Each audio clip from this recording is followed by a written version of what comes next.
Para que possamos dar continuidade ao nosso congresso, para o nosso terceiro painel, que tem como tema aspectos do fracionamento da propriedade, convidamos a este palco para conduzir a palestra o cofundador, ex-presidente e diretor institucional do Ibradim, mestre em Direito Civil pela UERJ, presidente do Comitê de Desenvolvimento Imobiliário do CBMA, Centro Brasileiro de Mediação e Arbitragem, senhor André Abelha.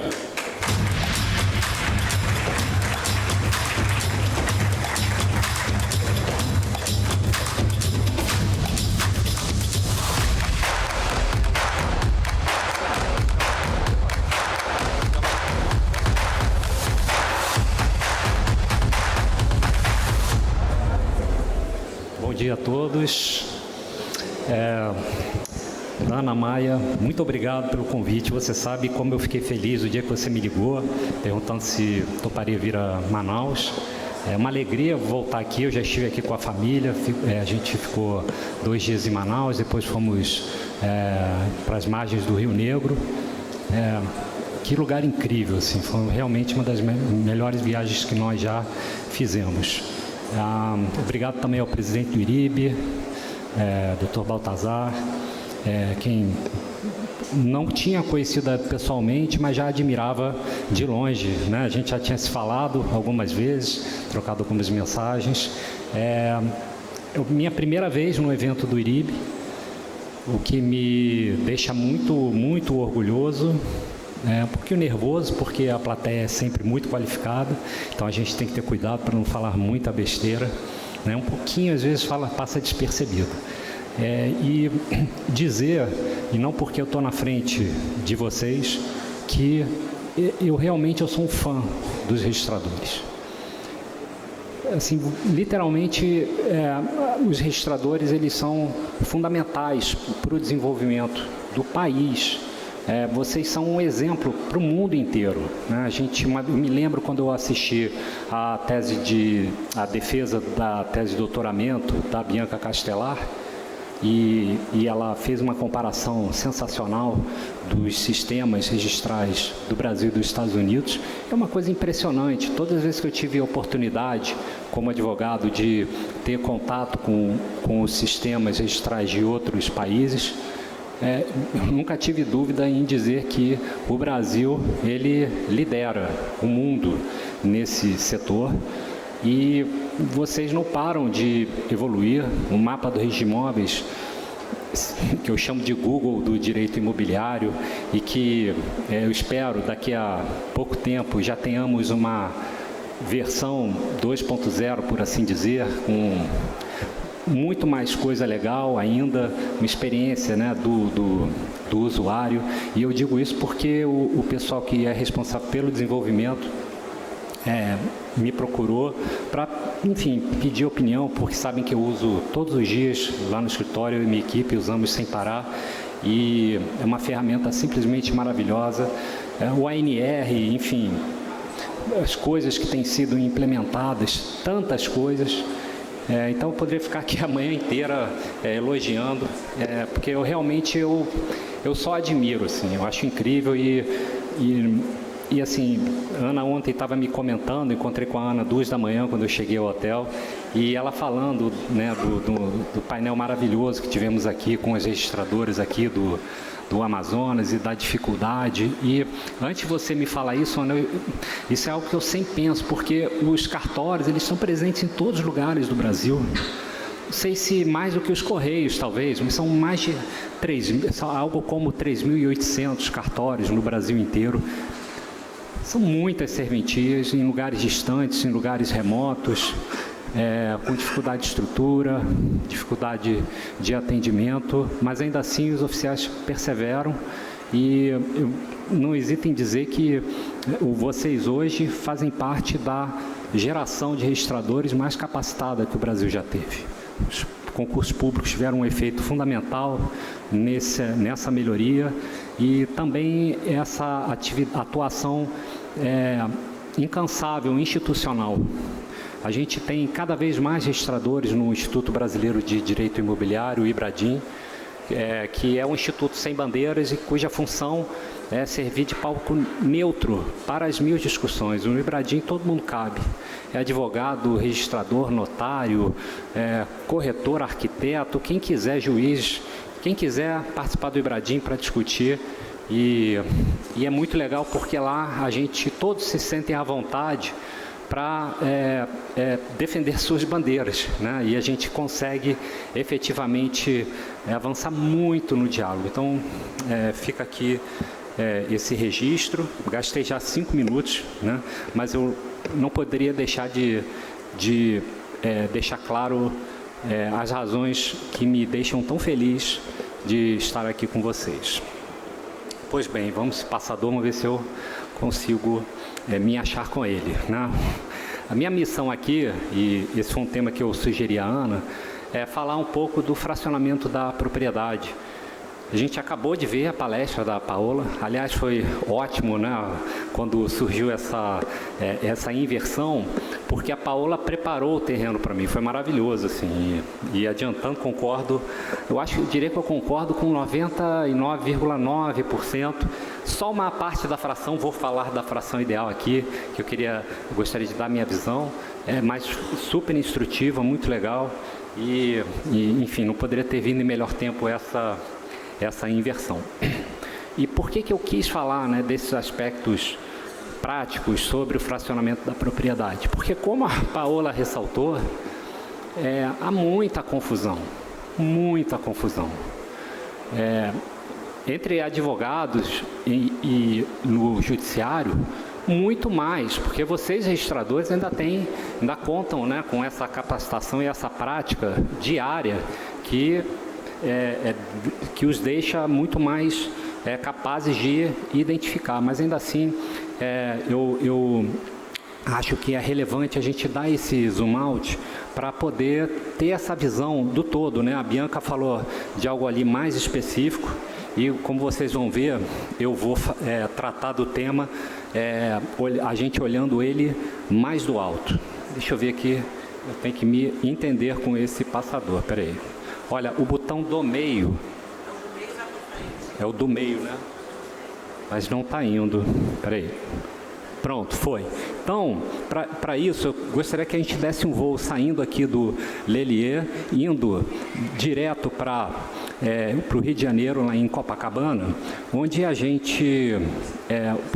onde eu vivi, foi um caso do qual eu atuei não desde o início, mas a partir de uma determinada fase, e que eu gostaria de compartilhar com vocês para ilustrar um pouco do que eu estou dizendo. Esse prédio lá em Copacabana é um condomínio edilício que surgiu na década de 50. Primeiro teve a construção do bloco 1, vocês veem na imagem.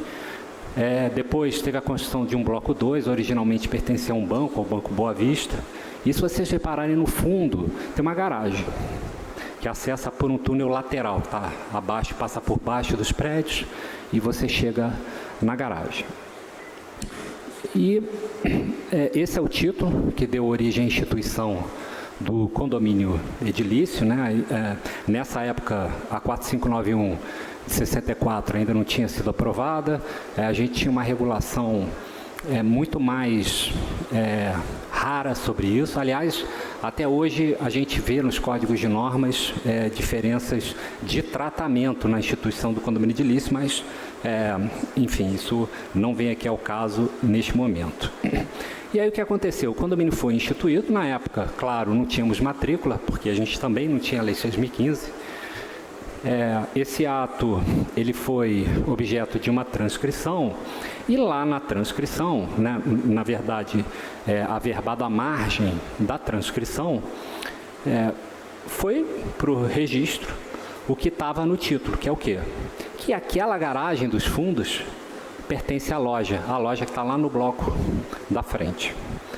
Maravilha. Os anos se passaram, entrou em vigor a Lei 6.015, a matrícula da loja foi criada, e se vocês repararem, o caput, não há referência expressa à garagem. Ela ficou. Por quê? Porque não transportaram, simplesmente não foi transportado. Aí o que acontece? Esse banco, ele faz o leilão extrajudicial da unidade para se desmobilizar e um comerciante muito feliz ganha, tem um lance vencedor. Né? Enfim, eu não era advogado dele nessa época ainda. Ele viu lá a matrícula, viu essa transcrição que o banco apresentou para ele. Maravilha, vamos lá, vamos com tudo. Comprei a loja e a garagem por consequência, né, que a ela pertence. Mas aí qual foi a situação? O banco, ele utilizava a loja, a garagem, para o estacionamento dos clientes. Né? Imagine, Copacabana, vaga de garagem em Copacabana, isso vale ouro. Né? Então os clientes iam à agência, paravam lá, então o banco usava. Só que quando o banco fechou a agência, parou de usar a garagem. Parou. E aí, enquanto a loja era alienada por leilão, entrou uma síndica nova. O advogado da administradora olhou a matrícula, porque aquele virou um assunto no condomínio. E aí ele falou, olha, essa loja não tem direito à garagem, olha aqui a matrícula, não tem nada na matrícula. Aí o comerciante, quando comprou a loja, não foi entrar para utilizar a garagem. A síndica e o pessoal do conselho falou, essa garagem é nossa. Imagina, né? Todo mundo ganhando vaga de garagem em Copacabana, pera, essa garagem é do prédio. E aí deu-se início, claro, né?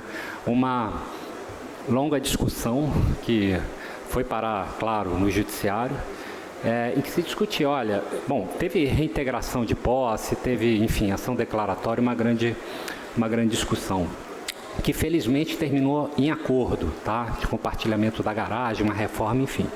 Mas isso mostra como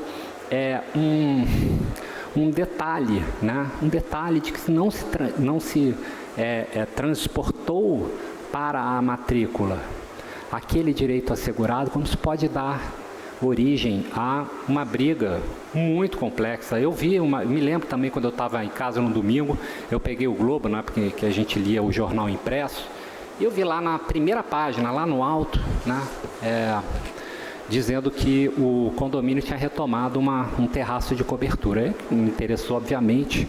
Eu achei a reportagem e falei, estranho, falei, não é possível. Eu fui pegar a cópia dos autos, por curiosidade. E, de fato, enfim, foi uma briga no TJ de São Paulo, chegou no STJ, e o que o STJ decidiu é que aquele direito ao uso do terraço era um direito pessoal daquele titular. Portanto, se ele vendesse, quando ele morresse, o condomínio poderia retomar aquela área. Por quê? Mesma situação. Condomínio instituído na década de 50, ficou o direito assegurado ao uso daquele espaço, mas não foi transportado para a matrícula. E aí, quem atua, no caso, olha aquela matrícula, não vê nada ali e pensa, opa, então, se não está na matrícula, não tem direito. Né? Enfim, isso nos traz aqui, né, essa questão no condomínio edilício, que também foi citado pela Paola, dessa classificação das partes comuns exclusivas no condomínio edilício. Porque também a gente vê confusão de identificação do que é parte de propriedade exclusiva e o que é parte de propriedade comum de uso exclusivo. A gente tem 4 tipos de partes no condomínio edilício, 4 naturezas jurídicas distintas. Se vocês olharem a imagem, né, nesse organograma, eu tenho 2 lados. De um lado, as partes de propriedade exclusiva, de outro lado, as partes de propriedade comum, pertencem a todos os condôminos. Como eu separo uma da outra? Fácil. Fração ideal. Para que eu caracterize uma parte de propriedade como sendo de propriedade exclusiva, ela precisa ter fração ideal. Não há parte comum com fração ideal e não há parte de propriedade exclusiva sem fração ideal. Não há. Agora, no lado esquerdo, eu tenho uma subdivisão que eu não vejo ser referida com frequência, que é a divisão entre a unidade autônoma e a parte acessória. Porque não é só a unidade autônoma que é parte de propriedade exclusiva, a parte acessória também é. Ué, ambas têm fração ideal, mas então o que diferencia uma da outra? Né? Bom, para ser unidade autônoma, né, eu sempre pergunto isso nas minhas aulas, todo aluno fala, tem matrícula?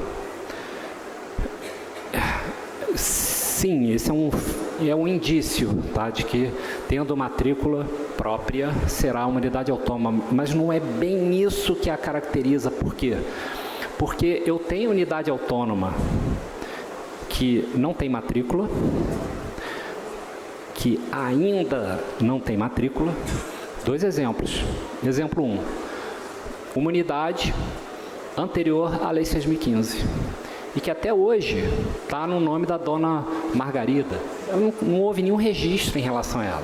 Bom, diz 176, que as matrículas elas são criadas paulatinamente. A abertura da matrícula, vocês sabem muito melhor do que eu, ela só é obrigatória quando há um registro na vigência da lei. Então, se eu tenho um imóvel em relação ao qual não houve nenhum registro, possivelmente, se não houve um requerimento específico para a abertura daquela matrícula, ele ainda vai ser objeto de transcrição. Então, mas nem por isso deixa de ser uma unidade autônoma. O segundo caso é na incorporação imobiliária. Quando eu registro a incorporação e agora também eu instituo o condomínio, não vou entrar nessa discussão que condomínio é esse, não vou, porque isso cabe um congresso inteiro sobre isso, né? Se é condomínio protoedilício, se não é, enfim, esse é um outro papo, que não precisamos entrar nisso aqui. As unidades, em regra, né, o oficial até pode optar por isso, ou o incorporador até pode pedir, mas não há obrigação na largada de criação de todas as matrículas das unidades. Inclusive em São Paulo a prática sempre foi da criação da ficha, né? A gente olha a ficha, ela é uma matrícula sem um número, né? Como se fosse ficar com cara como se fosse uma minuta de matrícula, que não é minuta porque produz efeitos jurídicos, enfim, mas isso é uma especificidade de São Paulo, até onde eu sei, eu não conheço outros estados. Aliás, sim, não todos, mas no Rio de Janeiro, por exemplo, a prática sempre foi de abrir a matrícula efetivamente, não uma ficha. Aliás, a matrícula é uma ficha, né? Então, seguindo, o que vai caracterizar a unidade como sendo autônoma é a sua possibilidade de ter matrícula própria. Possibilidade no sentido de que hoje já tem matrícula ou obrigatoriamente terá assim que ocorrer um registro na vigência da lei, né, que já está vigente há muitos anos. E eu não é só apartamento, só sala, só loja, casa, lote, que pode ser uma unidade autônoma. O subsolo, por exemplo, também pode ser uma unidade autônoma, como eu tenho esse exemplo. O subsolo desse edifício tem matrícula e tem a fração ideal. Pode ser negociado, vendido, gravado individualmente, não há nenhum problema em relação a isso, tá? Quem institui o condomínio edilício, e Paula também entrou nisso, né? Eu achei ótimo. Eu estou instituindo o condomínio ou por incorporação, ou por um outro ato entre vios, uma escritura de instituição. Não é que eu sou um semideus ali naquele momento, mas é que eu tenho muita autonomia privada. A regra é essa, aliás. Autonomia privada, direito disponível, direito de propriedade. Como será o meu condomínio se eu vou ter vagas de garagem, comunidades autônomas, como parte acessória, como parte comum de uso exclusivo, só como parte comum de uso comum? Isso quem define é o instituidor. Tem limites? Claro. Mas quais são os limites? Né? Além, claro, da lei, né? Não posso fazer o que a lei proíbe. Mas os principais limites são urbanísticos.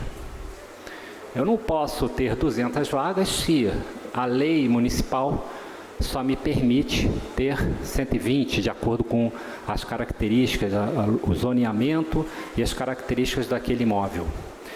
E nem posso ter menos de 100 se a lei municipal me exige um mínimo. Isso vale para todos os demais aspectos daquela edificação, daquele conjunto de edificações. E como eu disse aqui, a vaga, né, esse é um outro exemplo, é uma vaga como unidade autônoma. Ela tem matrícula e tem fração ideal. E a parte acessória, né, como eu identifico e com facilidade quando aquela parte, uma vaga, um terraço, um subsolo, ela não é nem unidade autônoma, nem parte comum. Ela é uma parte de propriedade exclusiva acessória. Quando eu vejo 2 ou mais frações no caput da matrícula. Tá? Exemplo, essa outra vaga de garagem. Eu olho a matrícula, eu vejo uma fração ideal correspondente ao apartamento e uma segunda fração ideal correspondente à vaga de garagem. Ela é acessória porque segue o principal. Ela necessariamente precisa estar na matrícula vinculada a um dos apartamentos daquele edifício. Eu até posso, né, tirar desse apartamento e transferir para outro. É venda ou doação, depende. É objeto de propriedade, portanto o negócio vai ser ou doação ou venda, não é cessão de direitos, né? Hipótese, se for onerosa, vai ser de venda. Mas eu não consigo vender essa vaga para um estranho, né? Por quê? Porque ela não tem autonomia jurídica. Aliás, desde a modificação do artigo 1331, parágrafo 3º, se não me falha a memória, mesmo a vaga sendo unidade autônoma, o condomínio pode restringir a sua alienação. Então, hipótese expressamente autorizada pela lei, em que o direito de dispor do proprietário, ele sofre uma séria restrição. Agora, essa mesma vaga, ela pode ser uma parte de propriedade comum de uso exclusivo. Nesse caso, o que acontece? Ela não terá fração ideal. A gente vê, né, eu vejo muitos corretores falando, doutor, essa vaga é escriturada, né? Vaga escriturada. O que isso significa? É que ela aparece na matrícula. Agora, o fato da vaga aparecer no caput da matrícula não significa que ela é objeto de propriedade exclusiva. Esse caso não é. A vaga é parte de propriedade comum, mas de uso exclusivo. E reparem, inclusive, e eu fiz questão de selecionar essa matrícula, que essas vagas são numeradas. Você chegar lá na garagem, você consegue identificá-las. Elas estão, que a gente chama de demarcadas. Nem por isso são objeto de propriedade exclusiva. A vaga estar ou não em local específico, numerada e identificada, também não é determinante por si só para definir sua natureza jurídica. Vai definir sua natureza jurídica é a fração ideal. E o fato dela ser ou não acessória. O que nós precisamos tomar cuidado é que, às vezes, o fato se impõe ao registro, né? Para isso temos a retificação de registro. Eu olho uma matrícula e ali diz que aquele apartamento o titular daquele apartamento tem direito ao uso exclusivo de uma vaga situada nos pavimentos, térreo, subsolo, em local distinto, blá, blá, blá. Mas tem muitos prédios antigos, dá um exemplo aqui no Leblon. Você pega, o prédio tem 20 apartamentos, todas as 20 matrículas têm o direito ao uso exclusivo de uma vaga na garagem. Aí você vai na garagem. Quantos carros cabem? 12. Essa noção de uso exclusivo, ela traz a ideia de privilégio, no bom sentido, né? Eu, como titular do uso exclusivo de uma determinada parte, eu ou um grupo de condôminos, temos mais direito do que outros em relação àquela parte. Agora, se todo mundo tem o mesmo direito, ninguém tem direito ao uso exclusivo. Então, apesar do que o registro dá a entender, aquela garagem é uma parte comum, de uso comum. E esse uso precisa ser regulado, porque nenhum condômino pode excluir o uso dos demais. Então, eu preciso de rodízio, eu preciso de sorteio. Não, o TJ tem um caso em que ele anulou uma deliberação assemblear que definiu o direito ao uso das vagas por sorteio, né? Eu vi aquilo com uma certa satisfação, porque se eu jogo 10 para o ímpar, eu perco 8 ou 9, assim, entre 8 ou 9. Então, eu nesse sorteio ia me dar extremamente mal. Assim, eu acho que isso foi algum tipo de maldição que vem desde a infância, ou de castigo, porque, enfim, vocês vão lembrar aquela promoção que tinha da Que Bom, que vale uma bicicleta. Então, gente, eu tinha acho que 6 anos, eu tinha bicicleta, enfim. E fui lá, fui no açougue, né? Açougue vendia picolé, que loucura, né? Lá no açougue eu comprei um picolé de limão, não me esqueço disso. Aí fui lá, comprei o picolé, quando eu olho assim, vale uma bicicleta. Gente, bom, nem preciso dizer a alegria, né, que eu fiquei, né? Fui correndo para casa, mãe, ganhei a bicicleta. Minha mãe olhou aquilo, começou a chorar, filho, você vai ter uma bicicleta, tal. Falei, mãe, vamos contar para vovó, vamos agora, vamos para Copacabana. Acho que por isso que eu citei os exemplos de Copacabana, aí deve ser por isso, agora que eu estou me tocando. E aí entramos no Fusquinha da minha mãe, chegamos em Copacabana, vovó, ganhei uma bicicleta, minha avó começa a chorar, filho, que coisa maravilhosa, que sorte incrível, deixa eu ver, tá aqui, vó, tá aqui, vó, tá aqui. Perdi o palito, nunca achei. Até hoje não achei, acho que desde aquele dia ele falou, acabou a sua sorte daqui, eu te dei a chance, você não aproveitou. E o pior é que isso é hereditário, porque, coitado, minhas filhas, elas também têm azar, assim. Elas têm, coitadas. Assim, eu fui numa festa, elas tinham uma tinha 3 anos, outra tinha 4. Fui numa festa e enfim, a mãe tinha comprado um monte de pintinho para distribuir. E aí chegou a hora, né, lá do sorteio dos pintinhos e as crianças se alistaram lá no sorteio para participar. E tinha mãe que entrava com 3, enfim, eu entrei com as 2. E era assim, a proporção era algo assim, não é mentira não. Era assim, 20 pintinhos para 22 crianças. Falei, vamos levar 2 pintinhos para casa. E o sorteio foi acontecendo, nada no nome delas. Terminou o sorteio, as 2 foram as únicas que não tinham levado, né, os pintinhos para casa. Enfim, começou a chorar. A mãe que os 3 filhos tinham levado foi lá e deu um com pena e tal. Então, mas enfim, acontece.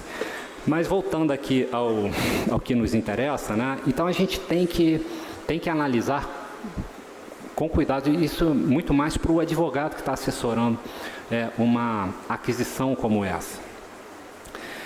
E isso nos leva a uma outra questão, já subindo um pouco aqui, né, a nossa visão, que é como eu identifico um condomínio edilício. Isso tem muito a ver com o que Paula falou aqui, logo antes de mim. Eu olho, eu chego lá, está escrito condomínio. Isso é um condomínio? Eu chego em um prédio de apartamentos. Isso é um condomínio edilício? Meu cliente vai adquirir um imóvel. Este imóvel está em condomínio edilício? E saber responder essa pergunta faz toda a diferença.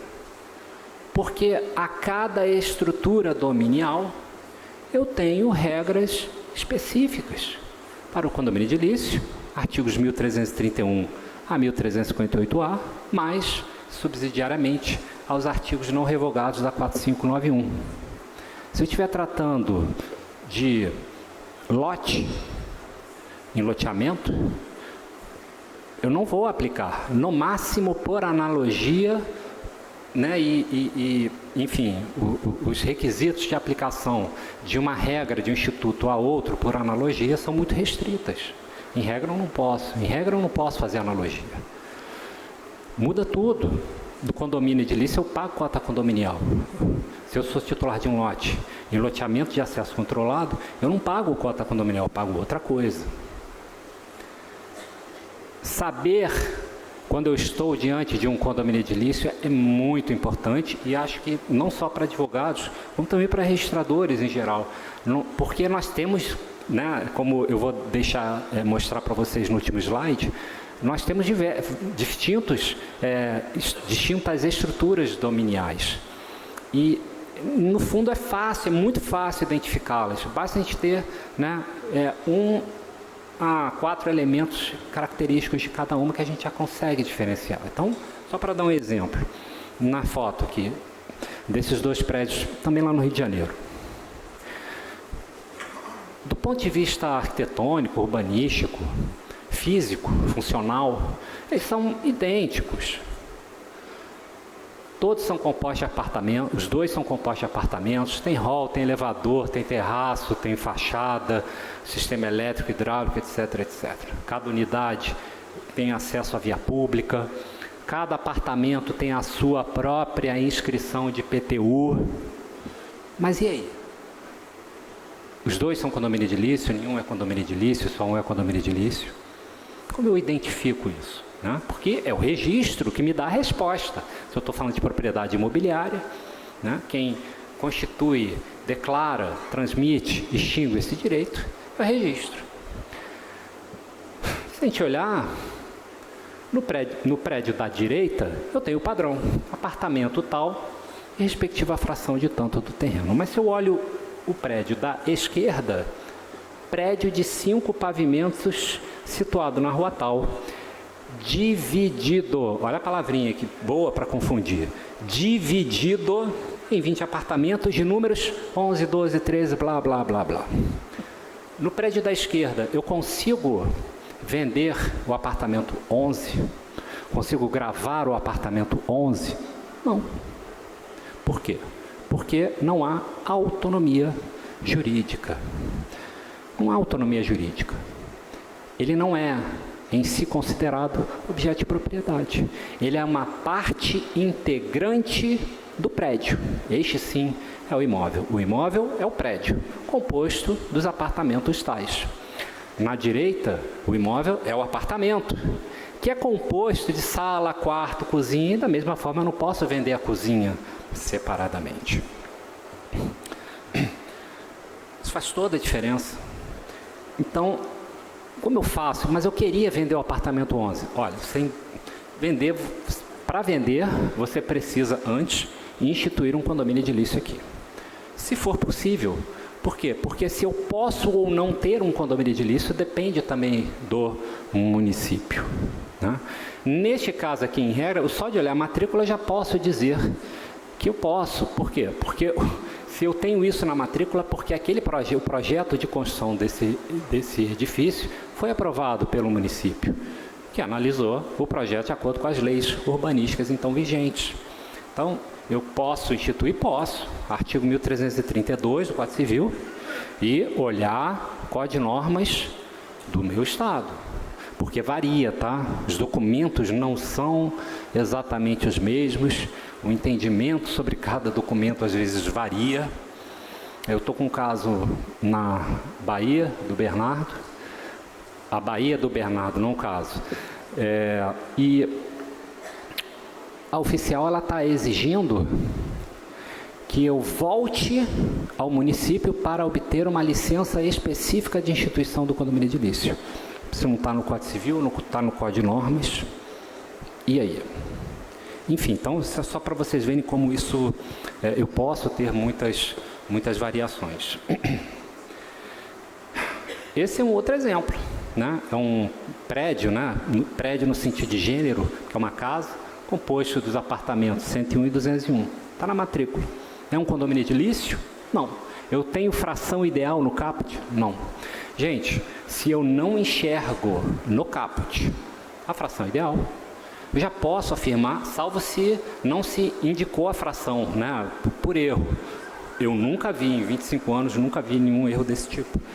Então, supondo que esteja correto, eu posso afirmar com certeza absoluta, se não há fração ideal no caput, isto aqui não há condomínio edilício.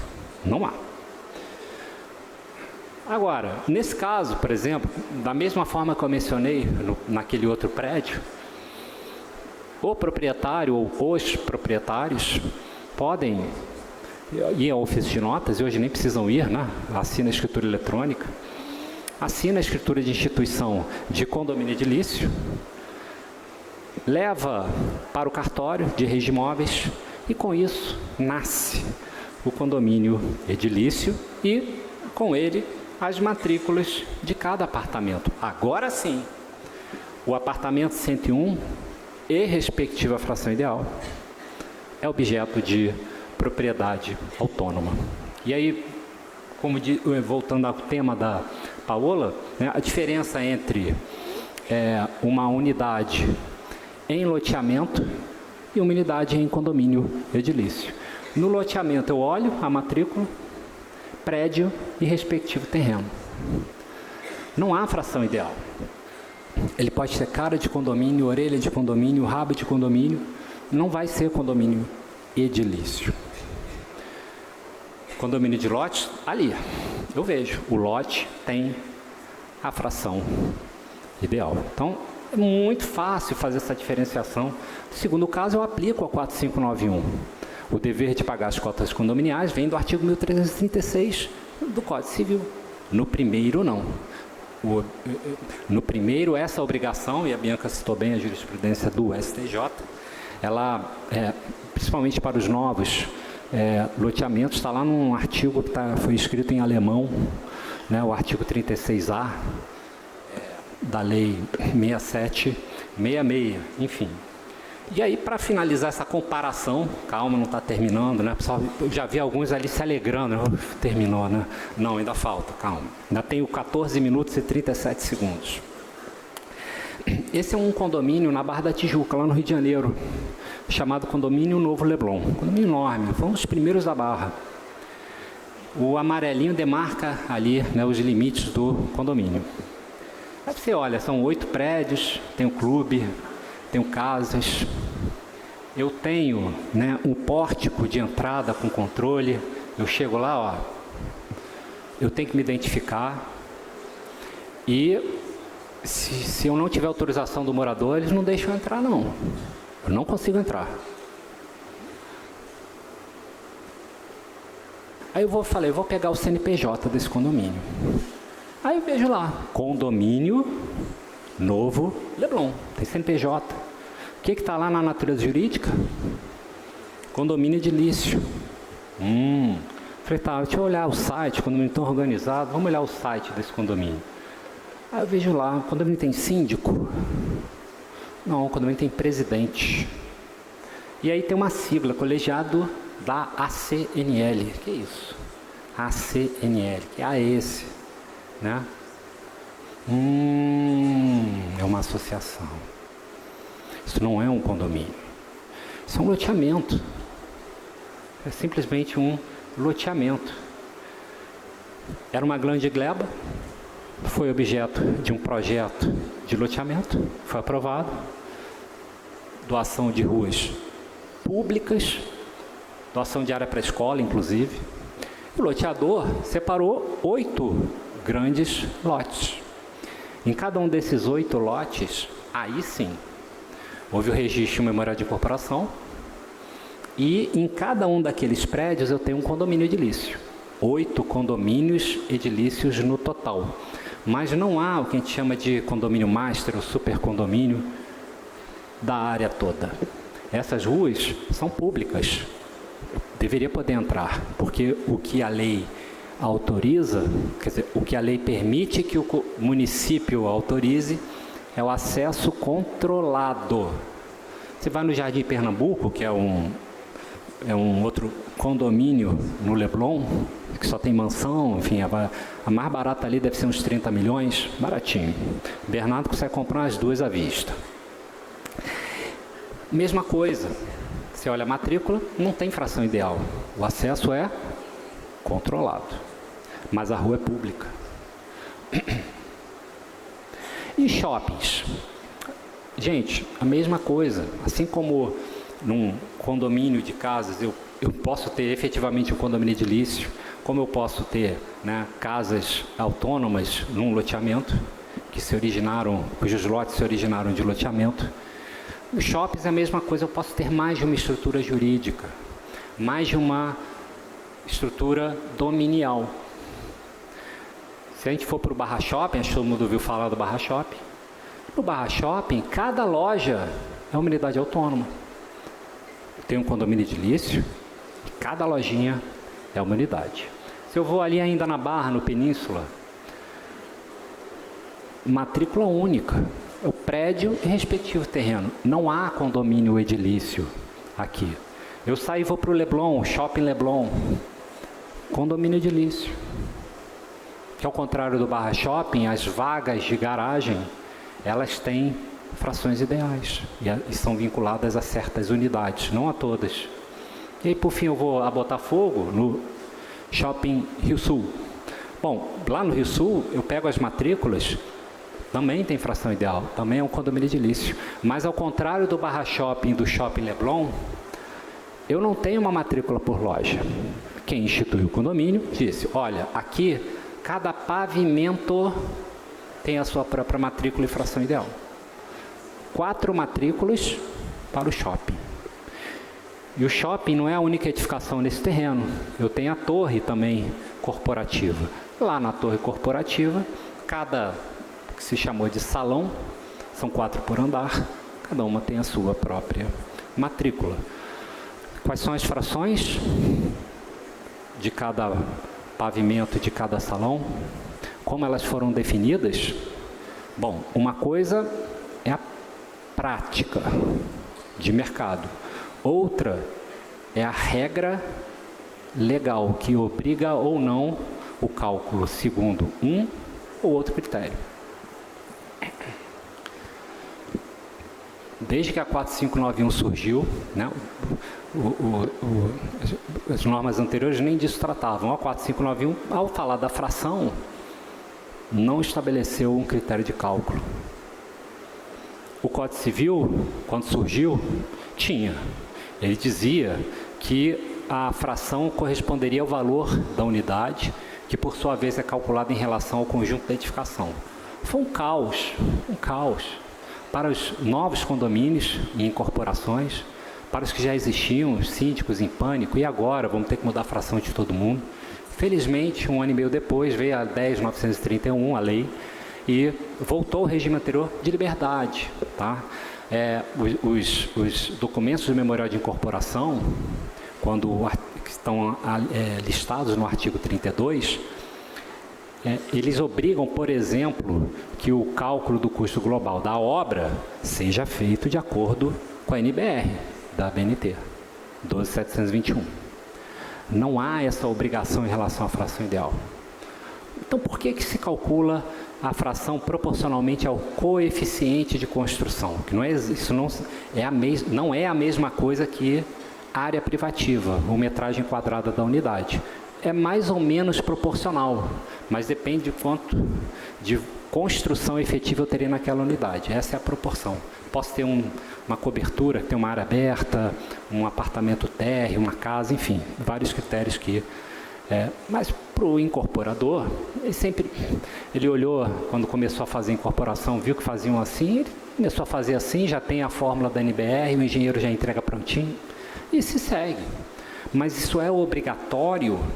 Não, não é. Se o incorporador quiser atribuir a mesma fração para todas as unidades, ele pode.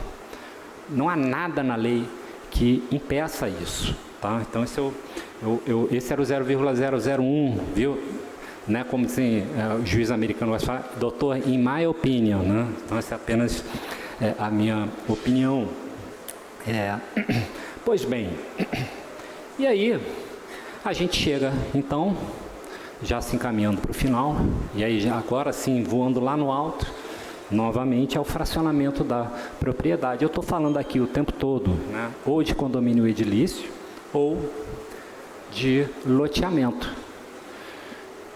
E eu tenho 4 modalidades de fracionamento da propriedade. Quando eu me refiro, gente, a fracionamento da propriedade, o que eu quero dizer... com isso onde eu tinha uma propriedade imóvel, eu passo a ter 2 ou mais.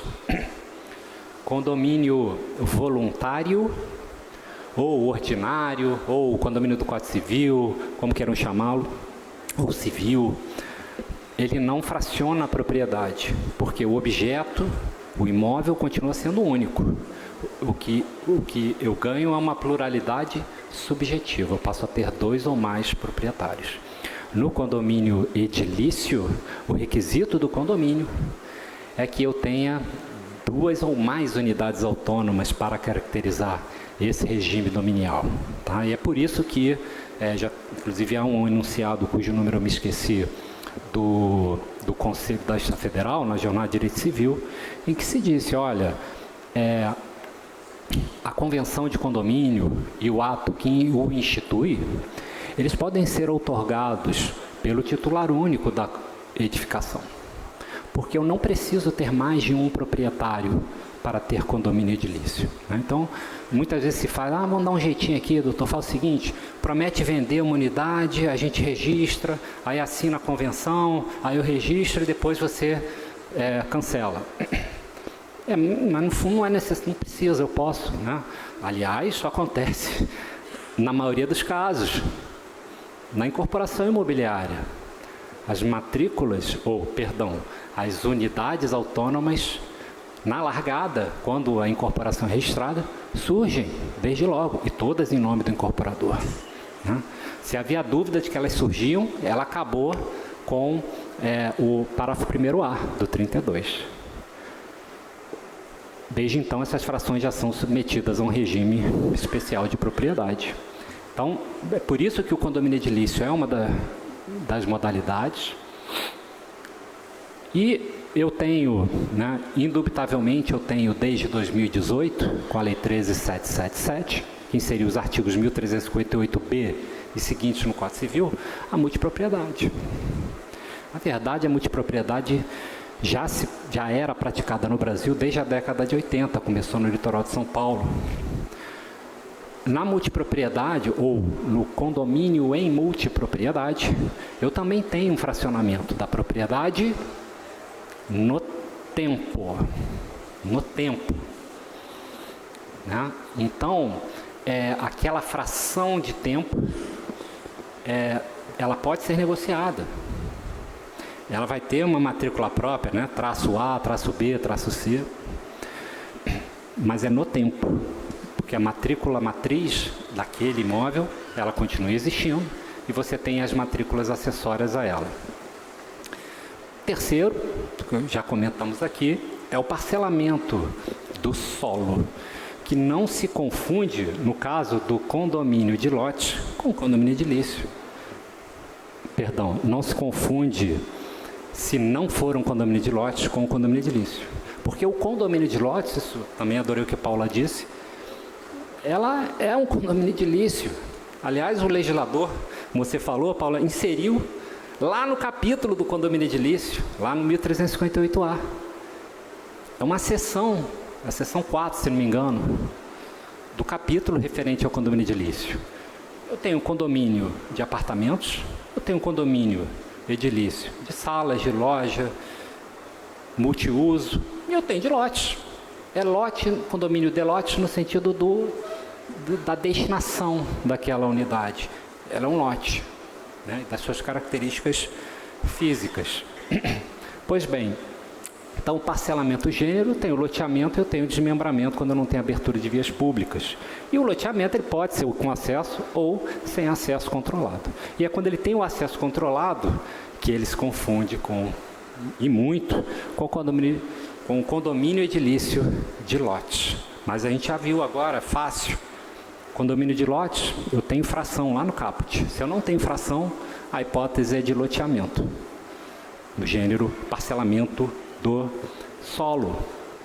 E por fim, aliás, só para também abrir um parênteses, essas 4 correntes, né, isso é um inferno, né? Assim, aliás, vou te falar, viu? É muito, assim, é um desafio, né, para todo mundo. É um desafio para o registrador, porque a quantidade de alterações legislativas que nós temos hoje em dia, gente, há 500 anos não tinha nada assim de direito imobiliário, né?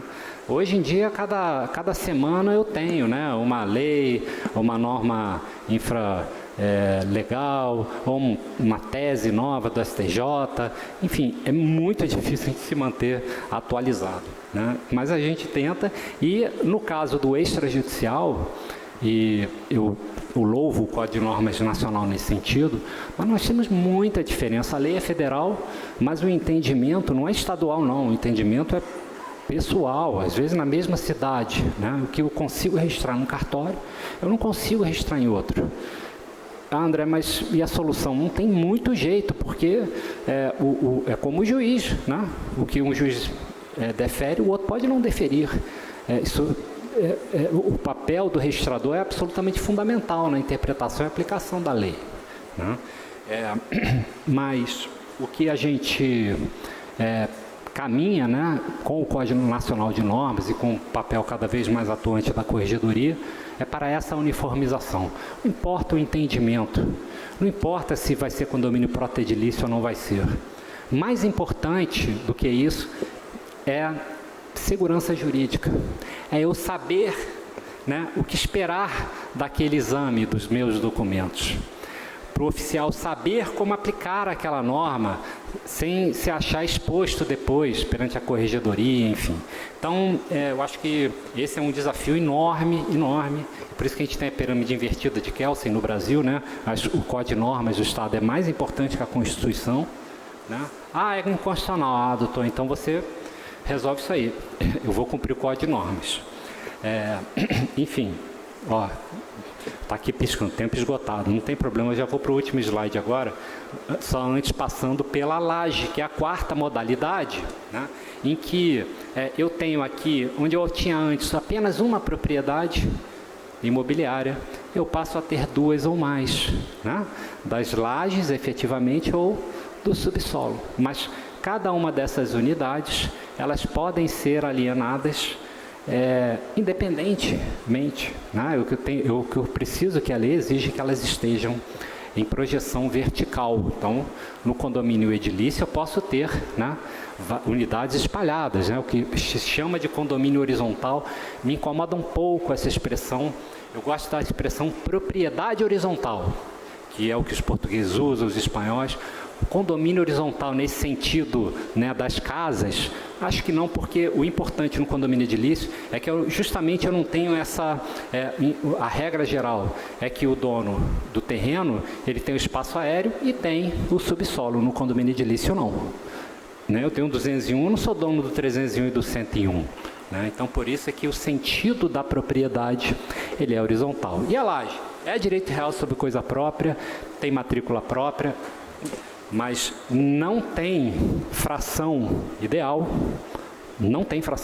só o condomínio edilício tem isso, e não é superfície, justamente porque tem esse aspecto da perpetuidade. Na superfície, né, pode ser por 90 anos, mas é um direito que temporariamente suspende a regra da acessão, tá? Mas eu não tenho direito real sobre coisa própria. Superficiário é titular de um direito real sobre coisa alheia. Tá? Enfim, e essa tabelinha deu um certo trabalho, né? Porque às vezes quanto mais simples, mais difícil é de fazer. E essa tabela está na nova edição do livro do professor Calmário da Silva Pereira, Condomínio Incorporações, que eu tenho muita alegria de atualizar.